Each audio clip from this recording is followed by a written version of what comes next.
ये कहानी राजस्थान के एक छोटे से गांव चंद्रावा की है, जो कि राजस्थान के सबसे खतरनाक और रहस्यमयी गांव कुलधरा के पास है।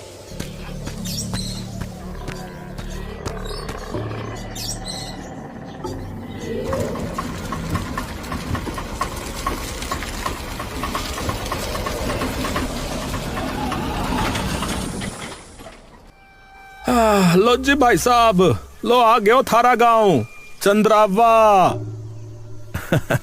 अरे भाई साहब, मेरा गांव नहीं है, पढ़ाई के सिलसिले में आया हूं। कुलधरा गांव पे एक कहानी लिखनी है, उसकी घटनाओं पर आधारित। तो सोचा आसपास के गांव वालों से बातचीत कर लूं, इसीलिए आया हूं। हैं? पढ़ाई करन को भाई साहब, यो कैसी जगह ढूंढी आपने? यहां का स्कूल भी बंद होने वाला है और आप यहां पढ़ोगे? क्यों भाई साहब, ऐसा क्या हो गया इस गांव में? अरे हुआ नहीं है भाई साहब, करा है। करा है? क्या करा है और किसने? अरे इस गांव के राक्षस ने, बसंत सिंह। ये कौन है और इसने क्या किया है? बहुत ही जल्द पता चल जाएगा आपको। बस एक मशवरा देता हूं कि बसंत सिंह से दूर रहना। हाँ चलो जी, जयराम जी की चलता हूं। रघुबीर कुछ नहीं बोलता और बस रिक्शा वाले को पैसे देकर वापस चला जाता है। ये गांव इतना बेजान सा क्यों पड़ा है? रघुबीर चारों ओर नजर घुमा के देखता है। अगर उसे कुछ दिखता तो वो थी गरीबी और कोई मजबूरी जिसे वो समझ नहीं पा रहा था। रघुबीर तभी एक चाय की टपरी के सामने से गुजरता है, जहाँ से 15-16 साल का लड़का दौड़ता हुआ अचानक बाहर आता है और रघुबीर की टी शर्ट की बाजू पकड़ लेता है। भाई साहब आइए ना हमारी दुकान पे भाई साहब, बहुत ही अच्छी चाय पिलाऊंगा, आइए ना भाई साहब। अरे अरे बच्चे, अरे नहीं पीनी मुझे चाय भाई। अरे भाई साहब, पर एक बार आके तो देखिए ना। चलो चला ही जाता हूं, क्या पता ऐसे ही कुछ पता हो। अच्छा भाई, अच्छा, ठीक है चलो। राजू के चेहरे पर एक लंबी सी मुस्कान आ जाती है और टूटी सी कुर्सी पर बिठा देता है। बैठो भाई साहब, मैं बस 5 मिनट में आपकी चाय लाया। अरे अरे रुको बेटा, इधर बैठो पहले। हाँ जी भैया, बताओ। अच्छा एक बात बताओ, ये इस गांव की ऐसी हालत क्यों है भाई? मतलब भाई साहब? मतलब ये कि यहाँ हर दुकान, हर घर की इतनी बुरी हालत क्यों है? भाई साहब, अब ऐसा गांव में कोई अमीर तो रहता नहीं है, सब गरीब ही रहते हैं, तो घर तो फिर ऐसे ही होंगे ना। अच्छा ऐसे हैं या बसंत सिंह ने किए हैं? राजू चौंक कर उसकी ओर देखता है।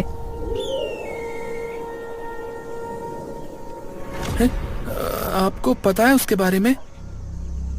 नहीं, नाम सुना है बस, पर यह नहीं पता कि वो है कौन और उसने इस गांव की हालत ऐसी कैसे की।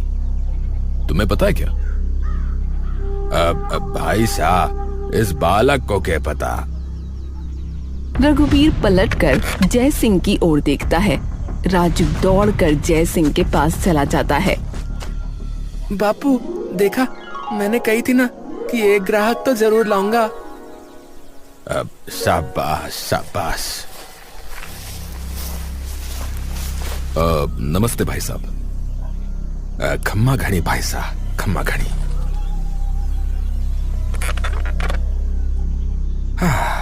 हाँ जी भाई साहब, अब बताओ कैसे आना हुआ इस निर्भाग गांव में?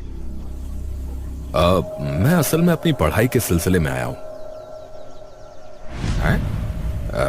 कैसी पढ़ाई?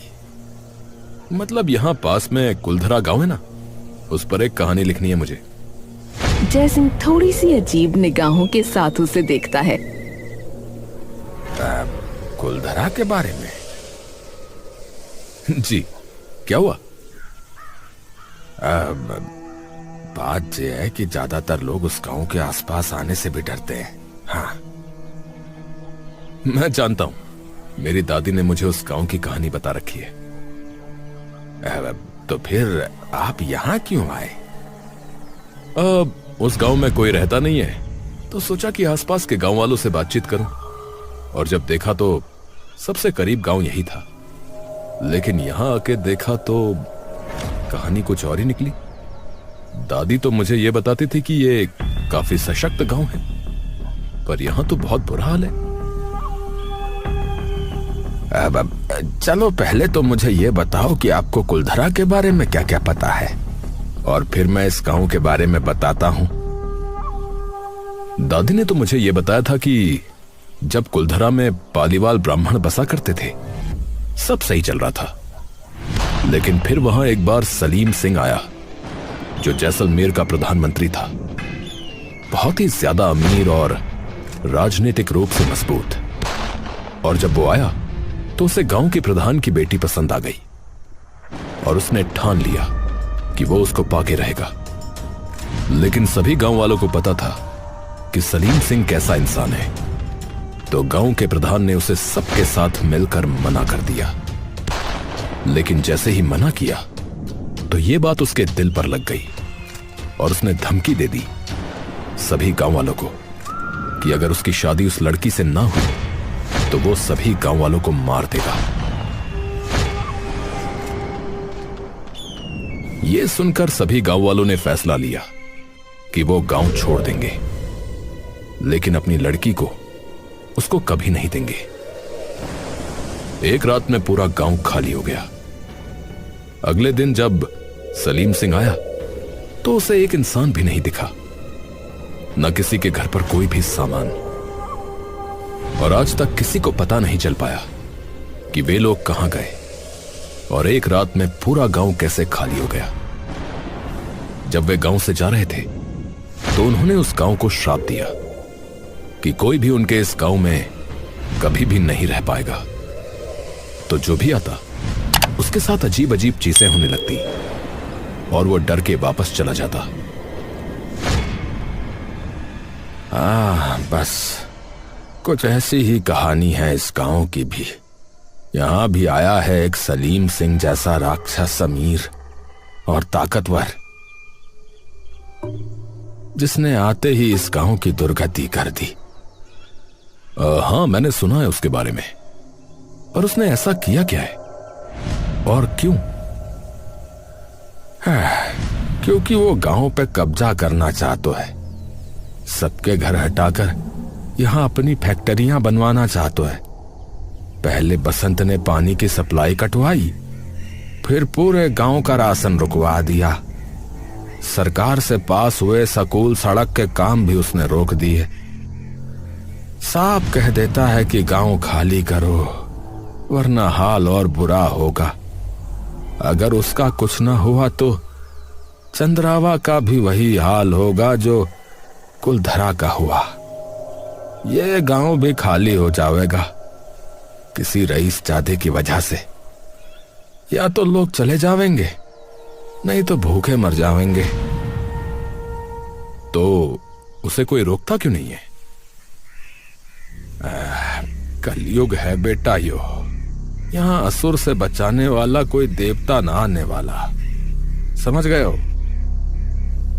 पर सभी गांव वाले अगर साथ आ जाएं तो बिल्कुल रोक सकते हैं उसे। नहीं हो सकता कुछ। नहीं हो सकता कुछ। सभी डरे हैं उससे। यहां कोई कुछ नहीं करेगा। बहुत ही ताकतवर इंसान है। हर नेता थानेदार उसकी जेब में है। कोई कुछ नहीं करता। पर कोई तो समाधान होगा ना? अरे बेटा, अगर होता तो बात यहां तक पहुंचती ही नहीं। तभी राजू बोल पड़ता है। पर बापू पत्थर है ना। जयसिंह एकदम से ही गुस्से में राजू पर चीख पड़ता है। कितनी बार बोला है कि बार बार उसकी बात मत किया कर। है? जाके चाय बना। राजू डर कर सीधा चाय बनाने चला जाता है। अब क्या हुआ भाई साहब? कौन सा पत्थर? अरे छोड़ो ना भाई साहब, छोटो बालक है, कुछ भी बोलता रहता है। पर फिर भी किस पत्थर की बात हो रही है? अरे भाई साहब कुछ ना, बस गांव में फालतू की अफवाह बना रखी है कि कोई जादुई पत्थर है कुलधरा में जो इस गांव को बचा सकता है। ऐसा क्या है उस पत्थर में? पता नहीं, फालतू की बात है भाई साहब असल में तो। हाँ, तो किसी को नहीं पता उस पत्थर के बारे में? सिर्फ एक ही इंसान को पता है। अरे फिर बोल पड़ा। अरे कोई नहीं भाई साहब, बोलने दो उसे भी। चंदर ताऊ है ना? कौन चंदर? इस गांव का सरपंच चंदर पालीवाल। पालीवाल यहां? अब आप मुझे उनका पता बता सकते हैं? जी, पर थोड़ा ध्यान से ही रहना, सठियाया हुआ है वो थोड़ा सा इसलिए। रघुबीर चंदर का पता ले सीधा उसके घर चला जाता है। रघुबीर बाहर खड़ा उसके घर का गेट खटखटाने लगता है। कौन? सरपंच जी, मैं रघुवीर हूँ। वो कुलधरा गांव के बारे में कुछ पता करने आया था। सरपंच अचानक उसकी ओर पलट कर देखता है। कुलधरा के जादुई पत्थर के बारे में। चंदर उसकी तरफ गुस्से से देखता है। तुझे भी उस बसंत ने भेजा है ना? नहीं नहीं, मैं तो विद्यार्थी हूँ। चंदर एक डंडा उठाकर रघुबीर की तरफ भागने लगता है। अरे झूठ बोल रहा है? रघुबीर डर कर पीछे होने लगता है। अरे अरे सच में, मुझे तो एक चाय वाले के बेटे ने आपके बारे में बताया कि आपको एक ऐसे जादुई पत्थर के बारे में पता है जो इस गांव को बचा सकता है। चंदर रुककर रघुबीर को गंभीरता से देखने लगता है। मर जाऊंगा पर कभी भी उस पत्थर के बारे में नहीं बताऊंगा। हाँ, पर क्यों नहीं बता सकते? अरे नहीं बताना, मैंने नहीं बताऊंगा। देखिए, मैं यहां बस कुलधरा की कहानी जानने के लिए आया हूं। मेरा और कोई मकसद नहीं है। अरे मुझे परवाह नहीं है थारी कहानी वहानी की है? इस गांव में किसी का भरोसा नहीं है, कौन उसके साथ मिला हुआ हो। और अगर उसे इस पत्थर के बारे में पता चला और अगर उसके हाथ ये लग गया तो समझो पूरा गांव खत्म। थारी कहानी के चक्कर में मैं अपने पूर्वजों को दिया वचन नहीं ठुकराने वाला। हाँ, उनका इन सभी चीजों से क्या लेना देना? वो तो अब है भी नहीं। अरे वे सब यही है, सब देख रहे हैं, मुझे मत सिखा। गांव वालों के वजूद का सवाल है और आप सरपंच होने के बावजूद भी अपने पूर्वजों का अभिमान पकड़ के बैठे हैं। रघुबीर और चंदर बात कर ही रहे होते हैं कि तभी किसी के जोर जोर से चिल्लाने की आवाज उन्हें आने लगती है। दोनों बाहर दौड़ते हुए आते हैं। रघुबीर और चंदर जैसे ही जयसिंह को बसंत सिंह की जीभ से बंधा हुआ देखते हैं, दोनों का दिल एक पल के लिए डर से थम सा जाता है। वो दौड़कर बसंत के पास जाते हैं। अब सिंह साहब, क्या हो गया सिंह साहब? अरे ये 2 कौड़ी का चाय वाला मुझसे अकड़ के बात कर रहा था। अरे गरीब आदमी है सिंह साहब, इसका छोरा भी छोटा है, छोड़ दो, भगवान के वास्ते छोड़ दो। अरे मैंने एक तो इसकी दुकान पे चाय पी और मुझसे पैसे मांग रहा था। मैंने मना किया तो मुझसे अकड़ दिखा रहा है कि पैसे तो देने पड़ेंगे। अब इसे मैं बताता हूं। माफ कर दो मालिक, माफ कर दो, आगे से ना होगा, छोड़ दो मालिक। छोड़ दूंगा, पर एक शर्त पे। गांव खाली करवा दे।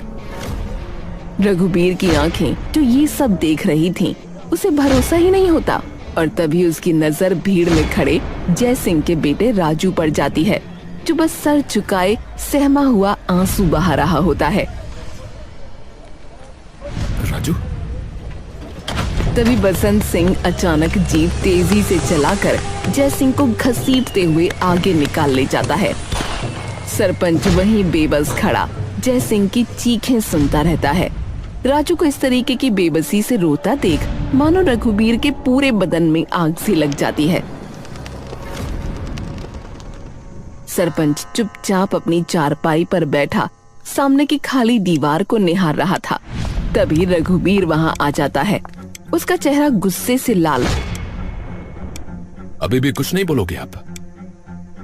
सरपंच नीचे सर झुका लेता है। अरे उसे घसीटता हुआ ले गया वो, उसके बेटे के सामने। आपने देखा था उसको कैसे डर से कांप रहा था, वो कैसे सिसक सिसक कर रो रहा था। उस पर भी जरा सी दया नहीं आ रही क्या आपको? अरे ये राक्षस यूं ही सबके परिवार के सदस्यों को लेके जाता रहेगा। आप पालीवाल ही हो ना? चंदर उसकी तरफ पलट कर देखता है। आप तो भली भांति समझते हो कि बेघर होना क्या होता है। आपके पूर्वजों ने तो बताया ही होगा, तो क्यों नहीं मदद कर रहे आप इन गांव वालों की? बता क्यों नहीं देता कि वो पत्थर कहाँ है? चंदर अपना सर झुका लेता है और एक गहरी सांस लेता है। जब सभी पालीवाल ब्राह्मणों ने श्राप दिया था कुलधरा को, तब उन्होंने वहां एक मायावी पत्थर रखा था। उस श्राप की ताकत उस पत्थर में है, जो सबको वहां से दूर रखती है। तो अगर वो पत्थर हम ले आए तो शायद हमें उससे छुटकारा मिल सकता है, शायद। पर वो पत्थर है कहां? गांव के सबसे पुराने रक्षक के पास। उसके दिल में चमकता है पाली वालों का वो श्राप। आपको पता है मतलब वो जगह का है? हाँ। तो चलो ना, मैं भी चलता हूं आपके साथ। अरे मैंने कह दिया ना कि मैं नहीं जाऊंगा। मुझे किसी पे भरोसा नहीं है। क्या पता तुम भी उसके साथ ही मिले हुए हो। अरे मैं अभी अभी आया हूं इस गांव में। मैं ना किसी को जानता ना किसी को पहचानता। मैं क्यों मिला हुआ हूंगा? अरे मैंने कह दिया ना नहीं तो मतलब नहीं। ठीक है, मैं अकेला ही जाऊंगा फिर उसको ढूंढने, क्योंकि मेरी दादी ने मुझे सिखाया है कि ताकत भी तभी मिलती है जब इंसान हिम्मत करता है। तो बैठे रहो कायरों की तरह। और आपको क्या लग रहा है, ये करके गांव वालों को बचा लोगे? कभी भी नहीं। अरे आज नहीं तो कल वो बसंत सिंह सबके बच्चों को बाहर निकालकर फेंकेगा इस गांव से, देखना। आप ही ने कहा था ना कि पूर्वज सब देखते हैं। तो जरा सोचो कि आपके पूर्वज जिन्होंने एक लड़की की इज्जत बचाने के लिए अपना गांव छोड़ दिया था, वो भी बिना कुछ सोचे, वो क्या सोच रहे होंगे आपके बारे में, जो पूरा गांव खतरे में होते हुए भी कुछ नहीं कर रहा है। एक काम करो, आप बैठे रहो यहीं पे, मैं अपने आप चला जाऊंगा। चंदर अपना सर झुकाए वहीं बैठा रहता है और रघुबीर वहां से सीधा कुलधरा के लिए निकल जाता है। रघुबीर जैसे कुलधरा पहुंचता है तो वहां का सन्नाटा कुछ देर के लिए उसके रोंगटे खड़े कर देता है। रेगिस्तान की कड़कड़ाती हवा टूटे हुए दरवाजों को ऐसे हिला रही थी जैसे कोई अदृश्य हाथों ने थपथपा रहा हो। सूनी गलियां, वीरान हवेलियां उसके दिल की धड़कनें अब और बढ़ा रही थीं। दादी सही कहती थी, इस जगह पर ऐसा लगता है जैसे ये जगह सच में जिंदा हो। तभी पीछे कहीं एक कंकर लुढ़क जाता है। वो झटके से मुड़ता है लेकिन कुछ नहीं दिखता। उसकी पकड़ उसकी टॉर्च पर और मजबूत हो जाती है और वो धीरे धीरे आगे बढ़ने लगता है। टूटी फूटी हवेलियों के बीच से गुजरते हुए उसे लग रहा था मानो दीवारें उसे घूर रही हों। रघुबीर को अचानक किसी पुराने से घर से धीमी सी आवाज सुनाई देती है। वो टॉर्च उठाकर अंदर बढ़ता है। जैसे ही वो दहलीज पार करता है, जमीन अचानक टूटती है और रेत उसे नीचे खींचने लगती है। उसकी टॉर्च दूर गिर जाती है। अरे बचाओ, अरे बचाओ, बचाओ! अचानक बाहर से एक मोटी रस्सी फिसलते हुए उसके पास आती है। रघुबीर आंख उठाकर देखता है और उसे दिखता है कि उसके सामने चंदर खड़ा है। अरे तुम ज्यादा मत हिलो, वरना और नीचे जाते जाओगे, बता रहा हूँ। चंदर अपनी पूरी ताकत से रस्सी खींचता है और आखिरकार रघुबीर को बाहर निकाल लेता है। रघुबीर चंदर को देखकर चकाचौंध हो जाता है। आप आ गए। एक तो मैं सरपंच और ऊपर से पालीवाल ब्राह्मण, तो आना तो था ही। चंदर अपनी जेब से एक पीला पड़ चुका नक्शा निकालता है। ये क्या है? अरे क्या क्या है? नक्शा है इस गांव का। मेरे दादा ने म्हारे को दिया था और कहा था कि इसे अपने पास रख, एक दिन तुझे इसकी जरूरत पड़ेगी। पता नहीं मैं ही कैसे भूल गया। जब तेरी बात सुनी तब याद आए वो शब्द। अब चल, हमारा गांव बचाड़े, चल। सरपंच रघुबीर रात के अंधेरे में अपनी मंजिल की ओर बढ़ने लगते हैं और थोड़ी देर बाद ही सरपंच एक टूटे दरवाजे के सामने आके रुकता है, जिस पर कुछ लिखा हुआ है। सरपंच जाकर उन अक्षरों पर लगी धूल हटाता है। वहाँ लिखा होता है मुखिया। मुखिया? अरे कहा था ना, गांव सबसे पुराने रक्षक के पास है। मुखिया की हवेली में अगर पत्थर है तो कहां? रघुबीर और चंदर अंदर जाकर पूरी हवेली छानने लगते हैं और तभी एक अंधेरे कमरे में उनका पांव जमीन के एक खोखले टुकड़े पर पड़ता है। ये फर्श अंदर से खोखला है। अरे हमारे पास आना कोई एक बार। रघुबीर वो लकड़ी हटाता है। अंदर एक छोटी लोहे की संदूक जैसी जंग खाई हुई चीज छुपी हुई होती है। चंदर कांपते हाथों से उसे खोलता है। अंदर कोई पत्थर नहीं, बल्कि एक पुराना पत्र कपड़े में लिपटा हुआ है। चंदर उसे खोलकर पढ़ने लगता है। मैं हुक्मी राम पालीवाल, इस गांव का मुखिया। जो भी इसे पढ़ रहा है, मतलब वो पत्थर के लिए आया है। हाँ, वो पत्थर हमारे पास है, मेरी आत्मा से बंधा है। गांव को बचाने के लिए मैं इसे लेकर स्वयं को जिंदा दफना रहा हूं हमारे घर के पीछे, ताकि कोई इसे पा ना सके। याद रहे, केवल एक पालीवाल ही उस पत्थर को छू सकता है, और कोई भी उस पर हाथ रखेगा तो उसकी आत्मा जीवन भर श्रापित रहेगी। हुक्मी राम पालीवाल। ये पढ़ते ही दोनों घर के पीछे वाली बंजर जगह पर चले जाते हैं और दोनों को आसपास जो भी औजार मिलता है उससे वो खुदाई शुरू कर देते हैं। कुछ ही देर में एक पत्थर की सिल्ली उन्हें दिखाई देती है। रघुबीर जैसे ही उसे उठाता है, नीचे हुक्मी राम पालीवाल का कंकाल होता है। उनके सीने के पास एक काला भारी ऊर्जा से भरा पत्थर रखा उन्हें दिखता है। रघुबीर चंदर की ओर देखने लगता है।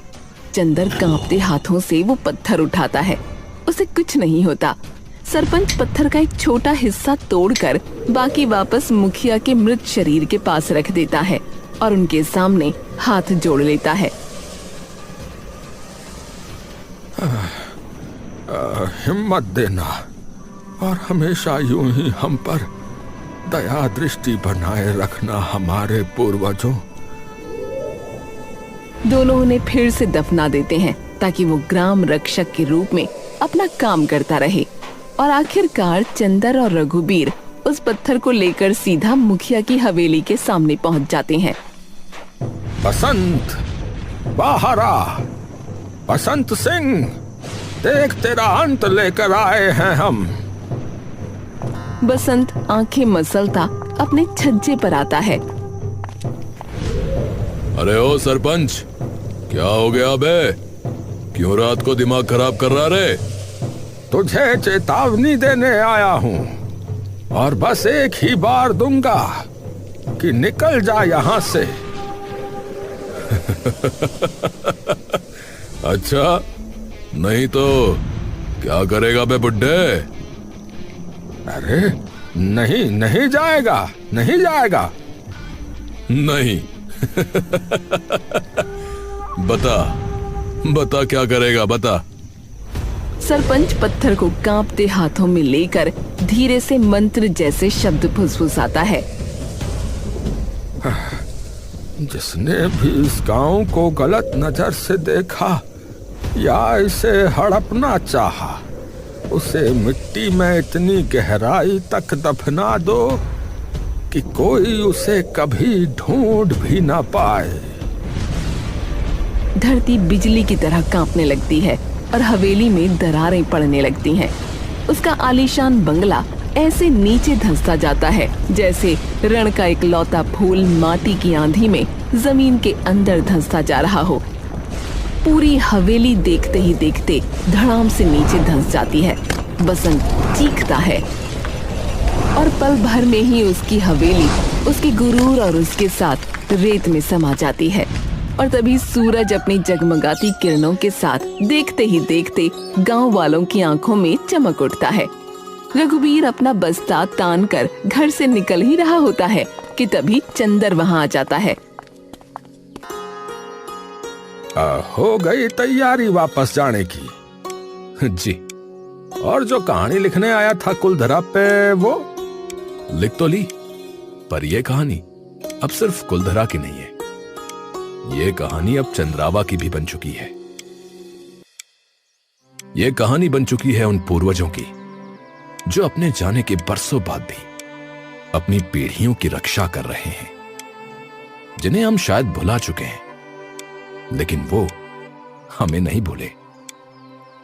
यहां पत्थर बन के आए तो कहीं किसी बच्चे के रूप में, कहीं किसी पेड़ के रूप में, तो कहीं किसी पक्षी के रूप में, पर वो हमारे साथ हैं जरूर।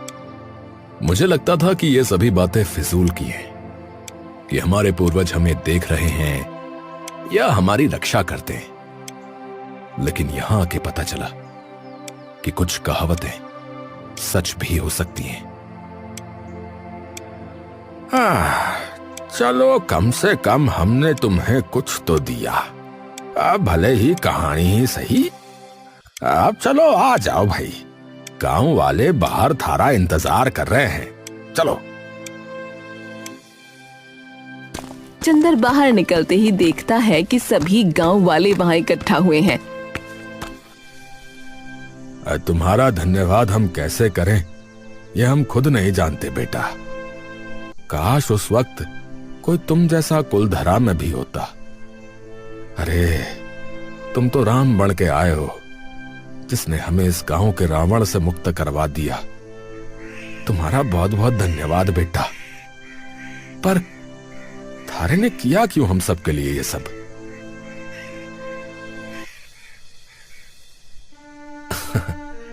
मेरी दादी कहती थी कि कायर वो नहीं जो जुल्म सहे, बल्कि कायर वो है जो जुल्म होता देखकर भी मुंह मोड़ ले। पहले तो मैं बस अपनी कहानी के लिए ही यहां पर आया था, पर जब मैंने आपके बेटे की आंखों में वो बेबसी देखी, जब वो बसंत आपको घसीटते हुए ले जा रहा था, तब मुझसे और नहीं सहा गया। क्योंकि मैं कुछ भी हो सकता हूं, पर कायर नहीं हो सकता। सभी गांव वाले रघुवीर के लिए जोर से तालियां बजाने लगते हैं।